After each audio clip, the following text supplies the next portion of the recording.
So what's up, everybody? It's me. Ow, that one hurt this time. I cut my thumb the other day, sorry. But it's me, True Star Screamer, and we're here with a Mcfarlane review. And yeah, this is one that I thought I was really gonna like. I'm gonna say it right now, guys. This is going to be a kind of a negative review, believe it or not. And stick with me on this video, you'll see what I am talking about. Because this is one where, out of the gate, everything seems fine. But the more we go into it, hopefully you'll see my annoyances on things. So this is the Mcfarlane Arkham City Catwoman. I'm a huge fan of this design. For all the right and the, yes, I'll admit it, some of the wrong reasons. Mcfarlane is not known for, honestly, his female figures. In fact, the few that I have, I'm not the biggest fans of. The She-Spawn specifically comes to mind. I think that was a figure that I should be loving, but, and we'll talk about it, the feet, that kind of killed that figure for me. His Wonder Woman are okay. I mean, the movie Wonder Woman actually was really well done. But he seems to really like his high heels, and that kills me on some of his figures. So, this probably won't be too long a review, but I do have photos at the end. I did have some fun with it, but where to start here? I mean, her sculpt is solid. This is the design from the Arkham game. She's got basically black plastic, some silver paint, the red on the goggles, and the beige plastic. She does have a little collar around her neck with a silver padlock on there, which is nice. Messing with things. And this is when I started to get nitpicky. I mean, her articulation, no butterfly joint. Kind of surprised on that, actually, because he tries to fit those in pretty well. But she does have double jointed elbows, and she does have double jointed knees, which is great. But she's got these stupid high heels. Notice I'm using the stand on here. She is very tricky to stand without it because there is barely any point of contact between the foot and the ground, and her balance is off. I honestly think she could have used more paint. I'll try to put the card here of her art, but they easily could have put silver on the buckles down the side and still keep the paint to a minimum. They could put the silver on her knuckles right here, which I just noticed are little cat heads. That's actually kind of cute. But they could have put the little silver on the buckles, and it would have not been affecting the paint budget. You know, the zipper here. This is cool, except with these, it's the three distinct body parts, which yes, gives us more articulation, but as soon as we start to twist, that breaks the sculpt. All of a sudden, zipper, zipper, zipper. Now, notice the plastic here. This is black and shiny. This is dull, the dull black. That started to grate me a little, and then I also noticed it looks like she's wearing, only way to put it, granny panties. And then the more I was looking at the figure, it hit me, because I was trying to get some poses. I was trying to actually do kind of like a three-point landing type pose, as I'm doing right here, and her arm just can't reach. We'll talk about this whip in a second, actually. Let me go ahead and pull this out. That her arm doesn't reach. And then it hit me. This the upper body here is almost a different scale than the lower body. Watch this. So here's Pandora. And I'm just gonna, lift her up, because she got all leg, and we're just gonna look at the torsos here, from the waist up. And from the waist up, these are about the same size. I mean, I'm talking the show. I mean, Pandora's a bulky bulky girl, that she's muscular. But that's about the same scale. Look at the heads. Actually, this is even a slightly smaller scale than this. But these legs, those are 7-inch scale legs.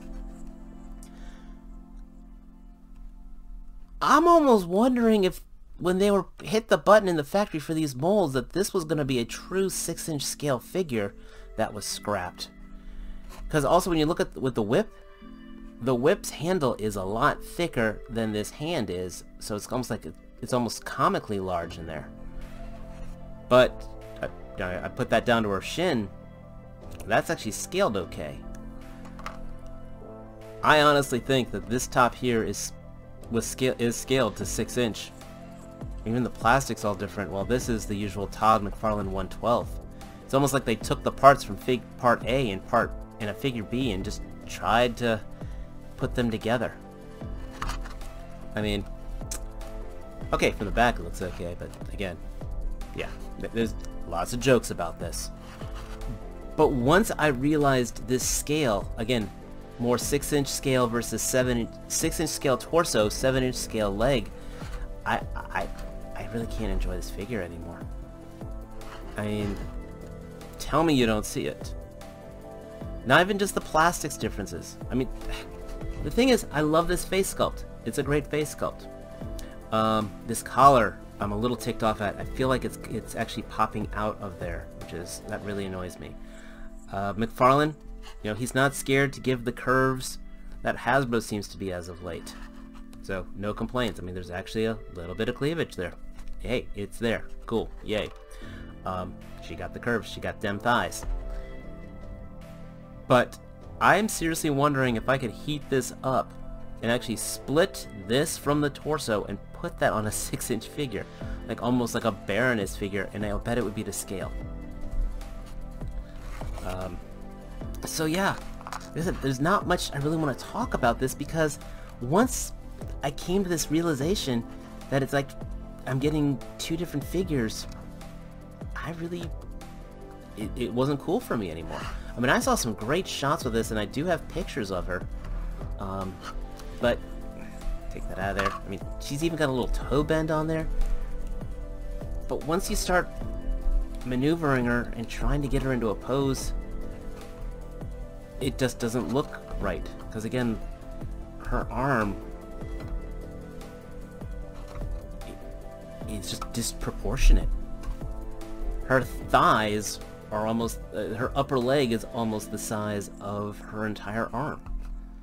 So, also, just because we're here, was not a fan of how the wrist joints were done, because it's their usual ball and peg, but I could barely get any kind of angle with the wrists. I think, while the arm sleeve was fine, I think they should have almost gone with either the traditional hands like Marvel Legends does, or cut this back for the ball joint to actually do its thing.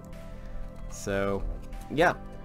The only reason I would say to get this is, one, if you're a major fan of the design and you cannot find the old DC Direct version, which, God, I wish I could get my hands on for that.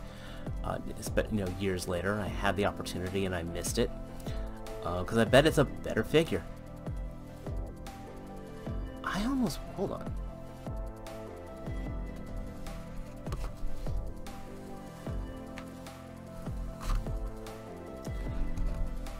Sorry about that. I actually went and was checking online to see if they almost ripped off the bodies of the old DC Direct. Which it's not. It is definitely got some changes to it because they had single jointed elbows. But that's that's how paranoid I was of this figure. Again, got the stand over here, just in front of you guys. These ankles do not allow hardly any room for error of setting this figure up. So yeah, that's my thoughts of this figure in a nutshell. I don't like wasting money. I don't like buying figures I don't enjoy. I will probably still put her on my shelf. I will probably still park her next to a Batman, but I honestly cannot recommend going out and buying this figure. And that really saddens me, because I like this design for a lot of reasons. But once I started nitpicking on here, it really killed me. So Let me know your thoughts in the comments. If you have the same thoughts I do, let me know. If you bought her, go on your shelf and tell me what you think. If you didn't buy her, again, like I said, unless you're building the Solomon Grundy, because she comes with the torso piece, I just would say pass on this. And again, that really irritates me. I am a fan of the Mcfarlane figure line, so I'm not a hater. I'm not trying to say, what, I don't buy stuff just to give a negative review. I honestly wasn't even going to review this figure until I started, because but it ticked me off so much I needed to let you guys know, to almost give you guys that warning. But yeah, until next time, again, give us a like, give us a comment, give us a subscribe, hit that notification bell, everything else the YouTube people say. But there are some pictures at the end. Until next time, take care. Peace. Okay, I had to drop this in here. It was bugging on me too much after finishing the vid. So I boiled and popped, and I took the legs off, and I went to a movie Baroness figure that I have, that I've got plan on customizing into some assassins. But anyway, I boiled and popped her legs off. Now these torsos, it's just sitting in there.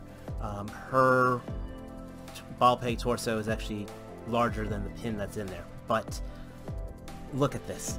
This fits. I mean, these legs are scaled for these arms. So yeah, Todd, someone done messed up here. These legs were not meant for this torso. Someone done messed up. And honestly, I think you gotta make up for that. I mean, you need to make a new Catwoman figure, to be honest. But so yeah, in the words of Bobby Fish, where is the lie here? I'll have to figure out how I'm gonna paint this now, because the paints are slightly different. But the nice thing is that fishnet design does work for the fishnet bodice, so I might be able to pull something off. Unfortunately, these figures, these movie Baroness figures, are cheap. So, but yeah, right now this is it's just sitting in there. There's no friction in there. I have to figure out something to get that to hook in properly.